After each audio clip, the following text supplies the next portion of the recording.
ভিডিওটি জুনিয়র ডাক্তারদের দেখানোর জন্য এবং শেখানোর জন্য।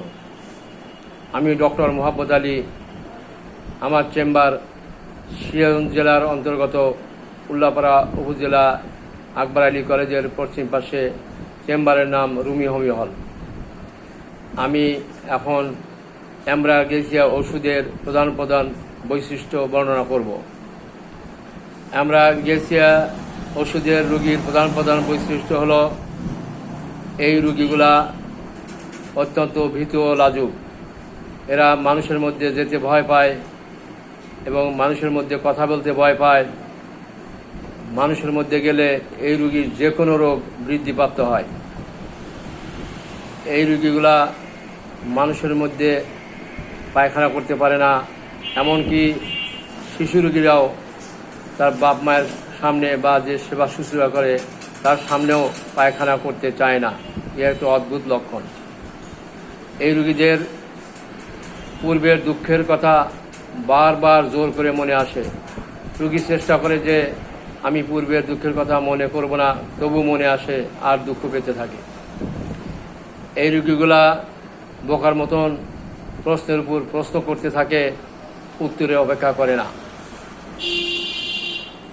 এই রোগীগুলা অকালে বার্ধক্য হয়, অল্প বয়সে বৃদ্ধ হয়ে যায়, চুল দাড়ি পেকে যায়। এই রোগীদের সামান্য মানসিক আঘাতে রোগ বৃদ্ধিপ্রাপ্ত হয়। এমনকি মহিলা রোগীদের সামান্য মানসিক আঘাতেই ঋতুচাপ ভাঙতে থাকে, ঋতুচাপ শুরু হয়। কাজেই কোনো মহিলা রোগী যদি বলে যে আমার ঘন ঘন ঋতুচাপ হয় এবং সহজে সারতে চায় না, তাহলে একবার অ্যামব্রাগেসিয়া ওষুধের কথা মনে করবেন।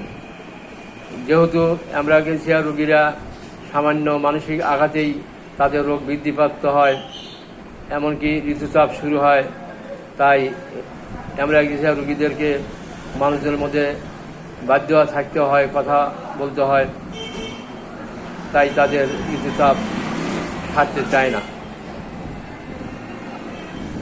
এই রোগীদের সবসময় ঘুম ঘুম ভাব থাকে, ঘুমে ঢুলিয়ে পড়ে, অথচ বালিশে মাথা দিলেই বা শয়ন করার সাথে সাথে ঘুম যেন উড়িয়ে যায়, আর শত চেষ্টা করেও ঘুম আসে না। এই সমস্ত বৈশিষ্ট্য যে কোনো রোগে পাইলে আপনারা নির্দ্বিধায় অ্যামব্রাগেসিয়া প্রয়োগ করবেন। এই রোগীরা অত্যন্ত স্নায়ুক দুর্বল থাকে, কারণ এই ওষুধটি এক প্রকার মাকড়সা হতে তৈরি করা হয়েছে।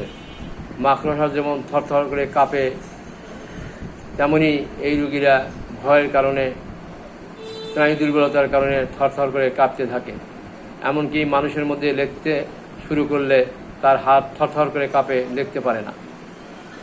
এই সমস্ত বৈশিষ্ট্য পাইলে যে কোনো রোগে অ্যামব্রাগেসিয়া প্রয়োগ করবেন, ইনশাল্লাহ অদ্ভুত রেজাল্ট পাবেন। আপনারা আমার ভিডিওটি লাইক শেয়ার করবেন। ধন্যবাদ।